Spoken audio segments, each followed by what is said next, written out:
पंचांग के अनुसार वर्ष 2026 में चैत्र मास के कृष्ण पक्ष की एकादशी तिथि का आरंभ 14 मार्च को प्रातः 8:10 से होगा तथा इसका समापन 15 मार्च को प्रातः 9:16 पर होगा।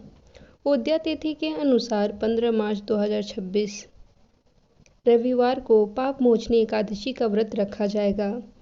व्रत का पारण 16 मार्च को द्वादशी तिथि पर किया जाएगा।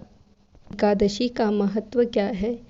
पाप मोचनी एकादशी शब्द दो भागों में मिलकर बना है। पाप और मोचनी अर्थात पापों से मुक्त करने वाली। यह एकादशी उपवास के साथ साथ आंतरिक शुद्धि का साधन भी है।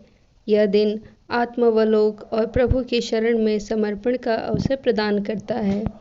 शास्त्रों में कहा गया है कि जो साधक इस दिन भगवान श्री हरि की आराधना करता है, पूजा करने के दौरान उन्हें तुलसी दल अर्पित करता है, भगवान की प्रतिमा के समक्ष दीप प्रज्वलित करता है और भक्ति भाव से मंत्र जाप करता है, उसके जीवन में समस्त कष्ट दूर होते हैं।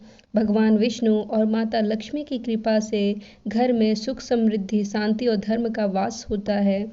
इस दिन किया गया जाप, तप और दान अनंत गुना फल देता है। मोचनी व्रत का विधि। पाप मोचनी एकादशी का व्रत 10वीं तिथि की रात्रि से ही प्रारंभ करना चाहिए। प्रातः काल ब्रह्म मुहूर्त में उठें, स्नान करें और स्वच्छ वस्त्र धारण करें। घर के पूजा स्थल को साफ करें और उसमें भगवान विष्णु की प्रतिमा या चित्र जो भी आपके पास हो उसको स्थापित करें। दीप, धूप, पुष्प, तुलसी दल और पंचामृत से पूजा करें। ओम नमः भगवते वासुदेवाय मंत्र का जाप करें। दिन भर फलाहार या निर्जला व्रत रखें। रात्रि में भजन, कीर्तन एवं विष्णु सहस्त्र नाम का पाठ करें। द्वादशी के प्रातः ब्राह्मण या निर्धन व्यक्ति को भोजन कराकर व्रत का पारण करें। व्रत के साथ मन, वचन और कर्म को पवित्र रखें। मोचनी एकादशी की पौराणिक कथा। पुराणों में वर्णन कथा के अनुसार चैवन ऋषि के पुत्र मेधावी ऋषि घोर तपस्या में लीन थे। उनकी तपस्या से देवलोक विचलित हो उठा।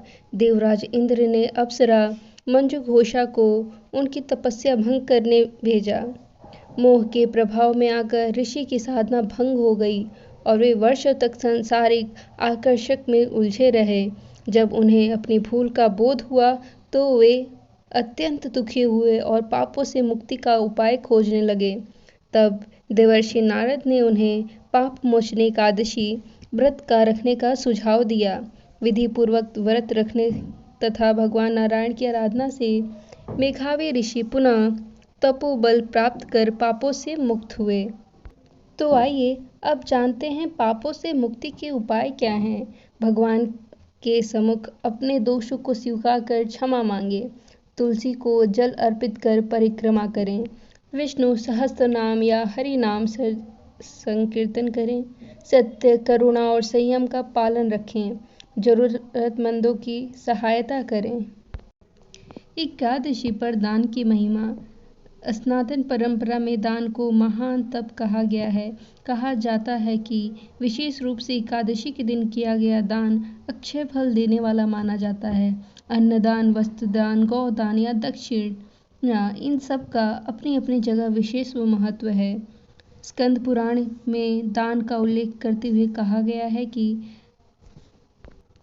उचित साधनों द्वारा और श्रेष्ठ बुद्धि बल द्वारा अर्जित की गई संपत्ति में से 10वां भाग अपना कर्तव्य मानकर दान में दे देना चाहिए।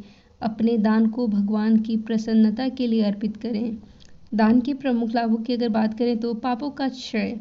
जैसे पाप व्यक्ति को किया गया दान संचित पापों को नष्ट कर देता है। कर्मों की शुद्धि होती है। सेवा भाव से किया गया कार्य आत्मिक उन्नति का मार्ग बनाता है। तीसरा, ईश्वरीय कृपा। दान देने से भगवान की विशेष कृपा प्राप्त होती है। चौथा, मोक्ष का मार्ग। व्रत और दान करने से जागत मोक्ष की दिशा में अग्रसर हो जाता है। पाप मोचनी एकादशी आत्मशुद्धि और आत्म जागरण का दिव्य पर्व है। इस पावन अवसर पर व्रत, जप, ध्यान और दान का संकल्प लें। भगवान श्री हरि की आराधना कर अपने जीवन को मोक्ष मार्ग की ओर अग्रसर बनाएं। तो बस यहीं पे हमारी सारी कथाएं समाप्त होती हैं और आप कमेंट में आपके जितने भी क्वेश्चंस होंगे आप कर दीजिएगा और एक बार कमेंट में लिखिएगा जय श्री हरि विष्णु, जय श्री कृष्णा, जय श्री राधे।